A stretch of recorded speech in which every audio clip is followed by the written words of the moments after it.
부평구문화재단과 북예도서관이 함께하는 온라인 뮤직 토크쇼 뮤직톡톡에 오신 여러분 안녕하세요. 저는 진행을 맡은 음악평론가 정민재입니다. 저희 뮤직톡톡은요, 대중음악 현장 전반에 종사하고 있는 사람들을 만나서 음악과 함께하는 삶에 대한 이야기를 들어보는 프로그램입니다. 오늘 두 번째 시간인데요. 오늘은 녹음 엔지니어에 대한 이야기를 들어보려고 합니다. 사실 저 같은 경우도 음악을 오랫동안 듣기만 했지 제작의 경험이 전혀 없어서요. 이 레코딩 분야는 참 미지 또 신비의 분야입니다. 그래서 저도 오늘 나눌 이야기가 상당히 기대되고 궁금한 점도 참 많은데요. 레코딩 엔지니어의 세계로 안내해 주실 분을 모셔보도록 하겠습니다. 스튜디오 801의 최성준 씨 소개합니다.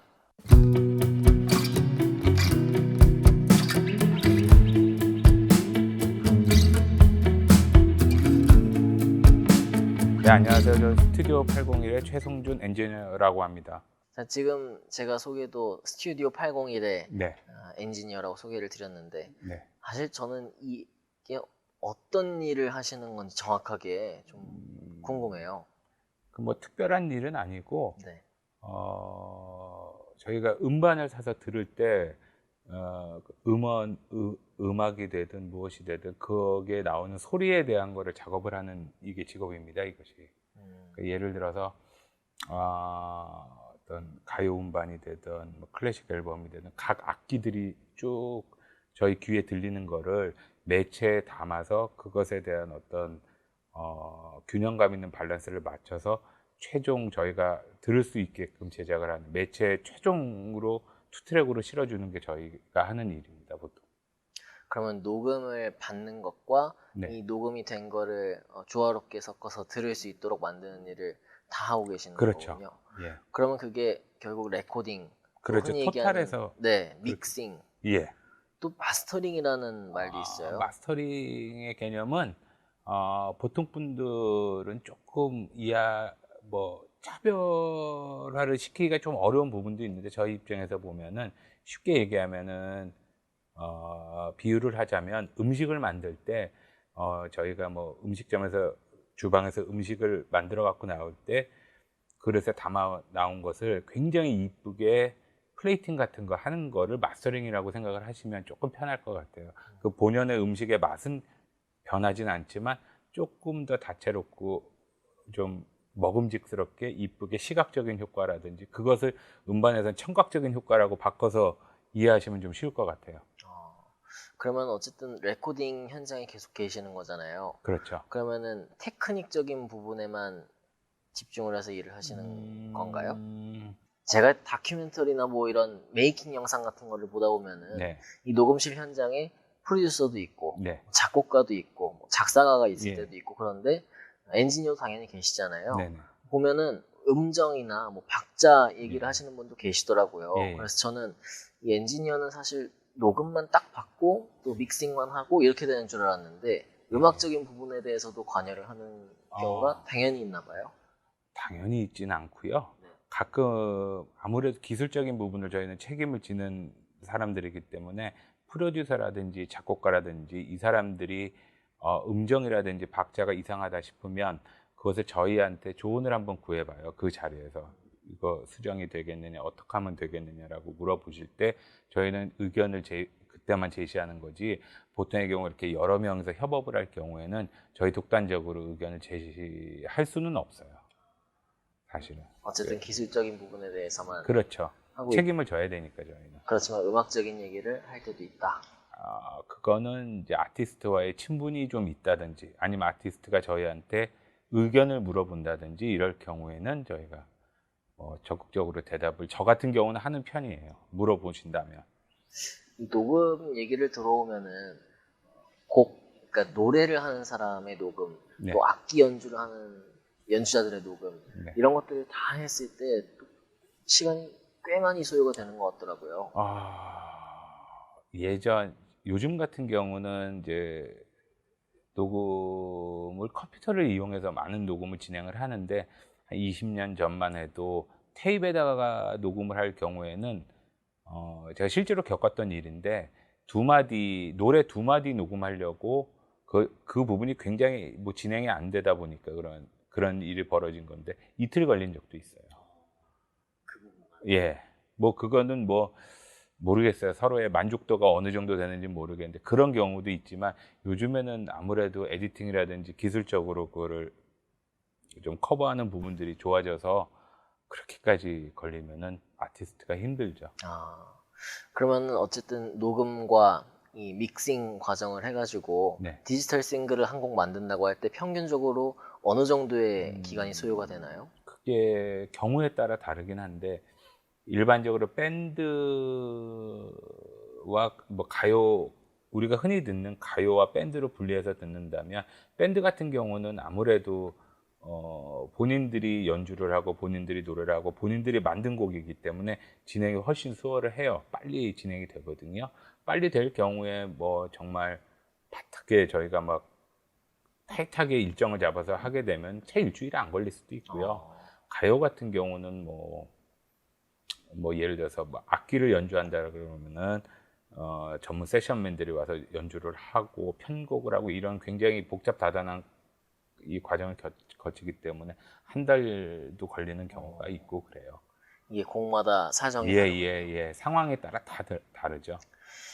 이거는 사실 제가 지금 막 생각을 하는 질문인데, 예, 평론가적인 시선에서 볼 때 사실 제작에 관여하지 않는 사람이잖아요. 예, 예.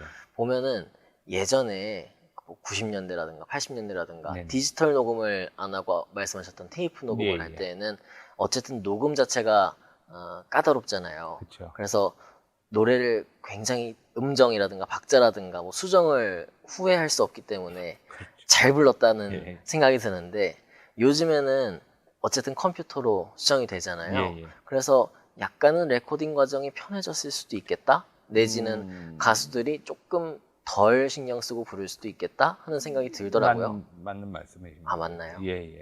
대신에 저희가 느끼는 작업은 예전에 같은 경우는 녹음을 할 때 어느 정도 완성도 있는 상황까지 만들어야 되는 거기 때문에 녹음 시간이 굉장히 길었지만 요즘 같은 경우는 녹음은 그때에 비하면 굉장히 뭐 시간적으로나 단축은 됐지만 저희는 다 가시고 난 다음에 후반 작업들을 그 다음에 해야 되기 때문에 저희가 느끼는 거는 결국 그닥 많이 다르진 않죠. 아, 그렇군요.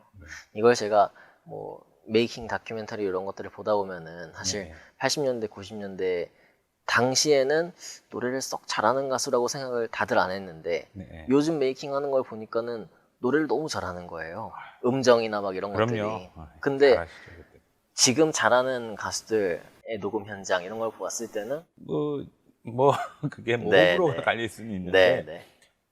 반면에 보면 예전에 잘하시는 분들도 지금 시절에 저도 옛날 음반들을 꺼내서 들어보면 음정이라든지 이런 게 살짝씩 아쉬운 부분들이 있는데 그것 또한 음악적으로 흘러 넘어갈 수 있게끔 저희한테 받아들일 수 있지만 요즘 나오는 가수들이나 이런 분들 보면 사실 음정적으로는 너무 완벽하게 맞아서 어, 오히려 그 부분들에 대해서 조금 더 저희가 너무 이 만들어진 모습에 너무 익숙해지지 않나라는 느낌을 받을 때도 있어요. 맞아요, 맞아요. 약간은 조금 구멍이라기보다는 약간 좀 인간적인 허점들이 보여야 그것이 자연스러운. 예, 가슴에 더 와닿는데 너무나 모든 것들이 아구들이 완벽하게 음정 박자가 너무 정확하게 맞아떨어지면 네. 그것 또한 뭐 이게 좋다 나쁘다를 떠나서 그것이 좀 어울리느냐 안 어울리느냐에 대한 문제로 빠질 수도 있어요. 그렇게 음악을 듣다 보니까는 라이브를 딱 들었을 때 예전보다는 확실히 조금 그렇죠. 네. 또 심지어 뭐 예전에도 그랬지만 라이브 음원을 녹음을 할 거 아니에요. 네네. 그러면은 그걸 가지고 녹음실로 와서 수정하고 싶은 곳을 다시 수정을 했어요. 아, 예전에도 네네. 80년대, 90년도에도. 근데 지금은 그 수정의 강도가 훨씬 더 디테일해지고 세졌다라고 보시면 되죠. 요즘 같은 경우는. 조금 더 정확을 예, 추구하는 예. 거군요. 지금 이 얘기를 듣다 보니까는 테이프 녹음 시절부터 시작해서 지금까지 계속해서 일을 하고 계시는 건데 네, 네. 그러면 함께한 뮤지션들도 상당히 많을 것 같아요. 뭐 사실 저는 제가 일을 처음 시작했을 때는 사실 가수가 누군지 이 사람 뭐 저는 일반 대중 가수들을 맨 처음 시작을 안 하고 재즈라든지 이런 쪽 음반들을 하다 보니까 나이도 어렸고 그 사람이 누군지 뭔지도 잘 모르는 상태에서 그냥 일을 시작해서 처음 시작했을 때는 기억나는 팀이 그렇게 많지는 않은데 오히려 제가 이제 독립을 해서 저 혼자 움직이게 되면서 이제 많은 밴드들이나 이런 교류를 하면서 인간적으로도 뭐 서로 개인적으로도 친분도 쌓고 그러면서 뭐 지금이야 뭐 연간한 뭐 밴드들하고는 조금 안면은 다 있는 정도는 되는 것 같아요. 어느 정도는. 지금 활동하고 있는 락 밴드들. 그렇죠. 예. 네. 상투적인 질문이지만은 작업하면서 또 기억에 남는 잊을 수 없는 에피소드 이런 것들도 있을 것 뭐 같습니다. 하나가 있기는 한데 네. 굉장히 씁쓸했죠. 네. 그 제가 일을 시작한 지 한 2년, 3년, 2년 정도 됐을 때인데 제가 그날을 굉장히 생생하게 기억하는 게 그날 저녁 7시에 녹음이 잡혀서 이제 7시 전에는 그 세션맨들이 와서 녹음을 다 해놓고 세션맨들이 이제 녹음 끝내놓고 저녁을 시켜놓고 있었어요. 근데 가수가 와서 가수가 그때 여자 어린 친구였는데 세션맨들이 김치찌개를 시켜놓고 먹고 있는데 그 여자애가 자기도 김치찌개 좋아한다고 자기도 시켜달라 그러더라고요. 근데 그 네네. 매니저가 야 노래하기 전에 먹으면 안 된다. 자기 김치찌개 너무 좋아. 그러니까 먹어야 되겠다. 그래서 먹었어요. 그래서 세션맨들 다 가고 이제 7시 좀 넘어서 한 8시쯤부터 녹음을 하는데 한 10분, 15분 녹음을 했나? 제가 녹음을 하고 있었는데 갑자기 노래하다가 애가 문을 열고 뛰쳐나가는 거예요, 바깥에 좀. 네. 너무 황당했었죠. 그때 무슨 일인가 하고 그 매니저한테 물어보니까 노래를 하게 되면 몸에 힘이 들어가고 긴장이 되잖아요. 네. 얹혀가지고 토하러 간 거였어요. 아, 그래서 아 이런 경우도 있구나 사람이 긴장하고 이러면. 그래서 저는 그때 이후로 저랑 같이 작업하는 친구들하고는 노래 녹음할 때는 식사를 밥 먹고 녹음하자는 소리 아예 안 해요. 가급적 공복을 예. 할 수 있게. 아니면 녹음하기 한 2-3시간 전에 네 혼자 따로 먹고 와라. 일단 녹음을 하는 게 중요한 거지 여기서 같이 밥을 먹는 게 중요한 건 아니니까 일을 끝내놓고 마음 편하게 먹든지 나중에 뭐 그런 좀 씁쓸하죠 저는. 그때 당시 생각하면 생각도 못 해본 부분이네요. 저도 깜짝 놀랐. 특히나 그 어린 여자친구가 막 뛰쳐나갔으니 무슨 큰일이 있는 줄 알았거든요. 네, 저는. 네. 근데 그건 아니군요. 한참 토하고 와갖고 사색이 돼갖고 그냥 녹음도 못하고 집에 갔어요. 그렇겠네요. 사실 우리가 일반적으로는 일을 하기 전에 어쨌든 좀 든든히 먹고 해야 된다. 근데 그 이게 녹음하고는 안 되더라고요. 그런 다르네요. 경우가 좀 많았어요. 특히 노래하시는 분들은 뭐 비슷한 비근한 뭐 예로 저는 뭐 밥심으로 노래해요. 해갖고 밥 먹고 오늘 소리가 안 나오네요. 그냥 가고 이런 경우도 솔솔찬히 있어요. 그럼 이게 사실 다 녹음실을 예약을 하고 사용하는 그렇죠. 거잖아요. 예, 예. 그러면 또 예약을 하게 되고 아니면 예약이 펑크가 나고 이렇게 되는 거겠네요. 많죠 그런 경우 저희 입장에서는. 근데 그렇다고 해서 그거를 되게 깐깐하게 하시는 분들은 저희 잘못이 아닌 니네 잘못이니까 렌트비를 지급을 해라라고 얘기는 하지만 저 같은 경우는 그걸 그렇게 얘기하기가 힘들더라고요. 뭐 부득이한 사정인데 저 사람들은 뭐 그냥 그러다 보니까 그냥 뭐 어물텅어물텅 넘어가는 경우도 많고 그래요.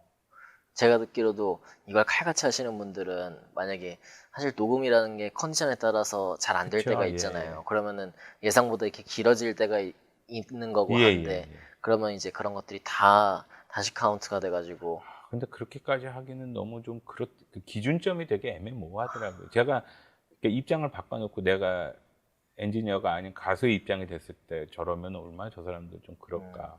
물론 제가 뭐 주제넘게 남을 생각할 만한 처지는 아니지만 또 그렇더라고요. 너무 인간적인 예, 엔지니어인데 뭐 아니 근데 어쩔 수 없더라고요. 그게. 대신에 그런 경우도 있어요. 뭐 가요 같은 경우는 세션맨들이 와서 녹음을 할 때 저희는 이제 최소 그 렌트하는 시간이 있거든요. 연주가 너무 잘 돼서 1시간 만에 녹음을 끝내고 가실 경우도 있어요. 그럼 저희 입장에서는 뭐 한 2시간, 뭐 한두 시간은 이득을 본 거잖아요. 네, 일찍 네. 가셨으니. 네. 그래도 그분들은 그래도 어쨌든 일을 했으니까 그 미니멈 시간을 다 채우지 않더라도 그 비용을 다 주고 가세요. 뭐 그런 경우도 있고 이런 경우도 있고 한데 그걸 굳이 뭐 좀 카운트를 해갖고 할 필요는 없는 거예요. 유동적이군요. 그렇죠. 많이 유동적이에요, 사실. 얘기를 듣다 보니까 생각이 나는데 사실 음악하는 사람들이 회사원들처럼 아침에 일어나서 밤에 딱 일찍 자고 이런 사람들은 거의 없잖아요. 거의 없죠. 그러니까 그래도 뭐 이런 얘기 드리긴 좀 그렇지만 주변에서 보면은 뭐 예를 들어 아침 7시에 자서 저녁 오후 5시에 일어난다. 이런 친구들보다는 새벽 한 3시쯤 자서 오전 10시쯤 일어나서 음악 생활을 뭔가를 하는 친구들이 훨씬 더 왕성하게 활동을 하는 경우가 많아요. 그쵸, 아무래도 바이오리듬이라는 게 예, 예. 있으니까요. 이 사람들이 아무리 뭐 올빼미족 같이 밤에 생활을 한다 그래도 보통의 사람들과 같이 사는 세상이기 때문에 그들과 공유할 시간이 충분히 갖고 있어야 되거든요. 그래서 저도 그 얘기는 굉장히 공감을 하는 편이에요. 제가 이 얘기를 드린 거는 아무래도 그렇다 보니까는 녹음을 하러 오는 뭐 네, 뮤지션들이 네, 네. 조금 아침이나 뭐 이런 오전 시간보다는 저녁 밤 시간이 오후 압도적으로 오후나 오후 한 2시 이후나 어, 뭐 밤 그렇다고 해서 뭐 꼭 뭐 새벽 2시에 잡아 뭐 필요한 경우는 그럴 때도 있는데 그런 경우가 그렇게 많지는 않은 것 같아요. 보통 저녁 때가 제일 뭐 소위 말하는 핫한 시간이고요. 그렇군요. 이 엔지니어로서 지금 오랫동안 활동을 하고 계신데 사실 누구나 음악을 또 어렸을 땐 다 좋아하고 해도 예. 음악인으로서 살겠다는 생각을 하는 게 참 어렵거든요. 근데 어, 어떻게 해서 이런 길로 또 하게 됐는지 또 그런 것들이 궁금합니다. 아무 생각이 없었기 때문에 할 수 있었던 것 같고 반대로 너무 많은 미래에 대한 어떤 고민과 예측 불가능한 거에 대한 불안감 이런 걸 갖고 있었더라면은 이 직업을 택하지 않았을 수도 있었을 거예요 아마. 근데 그때 당시에는 제가 사실 이 직업을 하고 싶다라고 해야 되겠다라고 느낀 게 고등학교 1학년 때가 2학년 때인데 그때는 뭐 구체적인 뭐 방법도 몰랐었고 그냥 막연하게나마 알고는 있었지만 제가 그런 막연함을 갖고 있었기 때문에 이 직업을 택할 수 있었지 이 직업의 디테일한 면까지 다 알고 있었더라면 이 직업을 택하지 않았을 수도 있었을 것 같아요. 지금도 사실 이 레코딩 엔지니어라는 직업은 일반인들에게는 생소한 일인데 네, 그때면은 굉장히 빠른 판단을 하셨는데요. 뭐 아무것도 몰랐으니까 그렇죠. 저는 그거 되게 그래서 아무것도 몰랐던 게 저한테 더 다행이었던 것 같아요. 제가 뭔가를 알았었더라면 그냥 이거는 그냥 어떤 취미, 뭐 재미 이렇게만 생각하고 넘어갔을 것이고 지금쯤이면 어디 직장인이 될 수도 있었겠죠. 실제로도 27, 8 때까지만 하더라도 직장인이 될 수도 있었어요, 사실은. 근데 제가 그거를 뭐 걷어찼다라고 해야 되나? 뭐 잘나서 그런 건 아니지만 그런 기회가 있었는데 그게 항상 힘들 때마다 머릿속에 떠올라요. 그때 양복 입고 출퇴근을 했었더라면 뭐 이런 생각이 날 때가 있어요. 그런 생각이 또 안 들 수는 없죠. 그렇죠. 사람은 네, 다 누구나 선택하지 않은 것에 대한 네, 아쉬움은 남으니까. 맞습니다. 그래도 아무래도 어렸을 때부터 음악을 좋아하셨을 것 같아요. 어떤 어, 음악 좋아하셨어요? 저는 제가 국민학교 때, 뭐, 저희 국민학교라고 하면은 좀 그렇지만, 초등학교 한 5학년 때쯤 아바, 뭐 네네. 이런 팀들이 워낙 인기여서 학교에서도 애들끼리 뭐 많이는 아니지만 좀 이렇게 뭐 잠깐 듣고 중학교 올라가면서부터 이제 본격적으로 좋아했던 거 그때는 대부분은 팝이 뭐 어마어마한 인기였으니까 그 중1 때 에어서플라이 뭐 중2 때 레드제플린 네. 뭐 근데 아무래도 이제 저의 근간이 되는 음악들은 중2 때가 아마 뭐 계기가 되었을 것 같아요. 뭐 그때 누구나 듣던 레드제플린, 디퍼플, 그다음에 중3 때가 되면서 그때 당시에 유행하던 이제 소위 말하는 LA 메탈이나 헤비 메탈 네네. 아니면 뭐 70년대 락 밴드들 그러면서 이제 아이가 조금 그 음악을 계속 듣고 지내다가 20대 때 되면서는 이제 조금씩 뭐 재즈 쪽, 퓨전 쪽을 좀 듣다가 뭐 지금도 뭐 그 연장선이라고 저는 그대로 보고 있거든요. 지금도 저는 제가 제일 이 직업을 택하게 된 가장 직접적인 어떤 계기는 레드제플린이었고 그때 당시에 제가 중3 때인데 뭐 헤비메탈 밴드인 아이언 메이든이라고 있어요. 네네. 거기 이제 어떻게 하다가 그 라이브 앨범을 제가 구입을 하게 됐는데, 그때는 아이언 메이든이 한국에서는 이제 금지 밴드였거든요. 수입이 안 됐을 때인데 어떻게 구해갖고 보니까 프로듀서하고 엔지니어의 마틴 버치라는 아저씨가 계시더라고요. 이 사람이 앨범도 제작했을 뿐만 아니라 라이브에 이 사람들과 월드 투어를 계속 도는 거예요. 뭐 저의 뭐 그때 당시에는 그 어린 나이에 롤 모델이었죠, 사실은. 아, 이런 인생을 살아보고 싶다. 너무 멋있다. 저 멋진 아저씨들하고 세계 여행을 한다라는 거는. 근데 뭐 지금은 녹음 엔지니어로만 있지 라이브 쪽에서는 제가 영역이 다르기 때문에 제가 크게 관여를 안 하거든요. 할 수도 없고 실력도 안 되고. 네. 그러면서 유년기 시절을 보냈었죠, 계속 청년기까지. 그 무렵부터 벌써 크레딧을 보고. 그때 그 아저씨가 사진이 심지어 거기에 실려 있는 그게.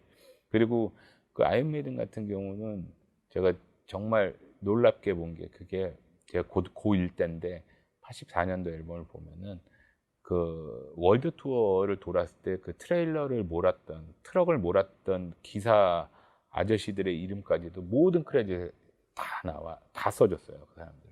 아, 너무 멋있다. 그러네요. 그래서 전 지금도 그 최고의 전 라이브 앨범이라고 생각을 하거든요. 뭐 그 사람들의 음악이 좋다, 이거는 뭐 개인적인 뭐 네. 취향이니까 그렇지만, 그렇게까지 이렇게 생각을 해준다라는 건 되게 인간적이다. 그렇죠. 같이 일하는 사람에 대한. 예, 예. 뭐 물론 뭐 일을 하고서 비용을 주고 안 주고는 뭐 그건 알아서 할 얘기지만, 그 사람들의 앨범 크레딧에 이렇게 세세하게 앨범 크레딧 자체가 그 LP판의 양쪽에 꽉 차 있을 정도의 굉장히 깨알 같은 것으로 다 모든 사람들이, 그럴 정도면 쉬운 일은 아니죠. 그렇죠. 그렇게까지 모든 사람들 챙겨준다는 거. 네. 요즘 뭐 음원 사이트에 올라오는 그런 크레딧을 보면은 크레딧이 안 올라오는 경우가 허다하니까요. 많아요. 예. 네. 그래서 저도 음악을 듣다 보면은 음원 사이트에서 뭐 대부분이 안 올라와 있고 그냥 앨범 소개 정도만 나오는 게 많은데, 그래도 어떤 가수들을 보면은 이 녹음하신 분들과 뭐 연주자들과 뭐 이런 분들까지 다 빼곡하게 예. 적어놓는 가수들이 있더라고요. 굉장히 중요합니다. 네. 저희가 사실은 저희 일이 그게 있어요. 뭐냐면은 일을 한 대가를 보수를 받는 것과는 별개로 저희는 크레딧을 먹고 산다 그러거든요. 누구를 작업을 한 크레딧. 그게 저희한테는 뭐 사실 돈과 바꿀 수 없는 어떤 명예 같은 네. 일이기 때문에. 근데 그런 게 앨범이 나올 때 이름이, 저는 사실 제가 일 처음 시작했을 때 제 앨범을 그때 CD가 나왔을 때 딱 너무 깊어서 딱 쳐다보는데 이름이 잘못 나왔어요. 제 이름이. 되게 실망했죠, 사실은. 네. 첫 앨범인데. 뭐 그런 것과 마찬가지로 좀 이 많은 이쪽 아트웍을 하시는 분들이라든지 네. 뭐 주변의 어떤 스태프들이라든지 이 사람들에 대한 뭐 많은 밴드들이 되든 가수분들이 되든 누가 되든 그런 거에 대한 신경을 많이 써주시는 게 저는 굉장히 중요하다고 생각합니다. 네, 중요한 것 같아요, 정말.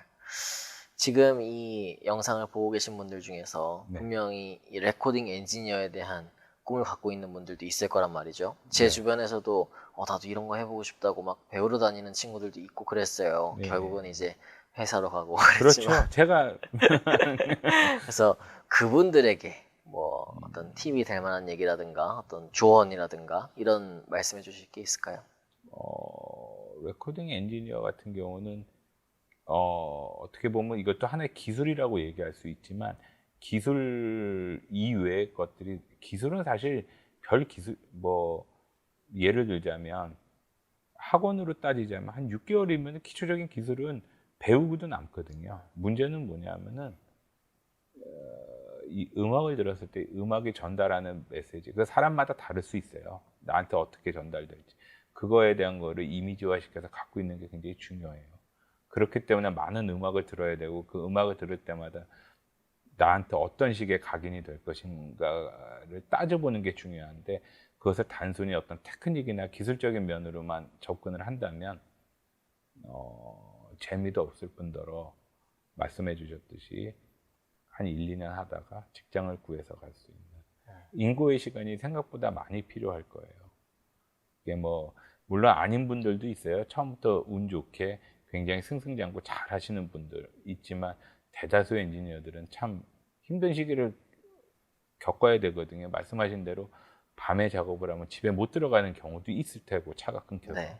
뭐 제대로 밥도 못 먹고 씻지도 못하는 경우가 있을 수도 있는데 뭐 그걸 이겨내라고 저는 얘기하고 싶지는 않은데 어찌됐든 간에 그거를 각오는 하셔야 돼요. 네. 그런 현실을 각오하고. 예.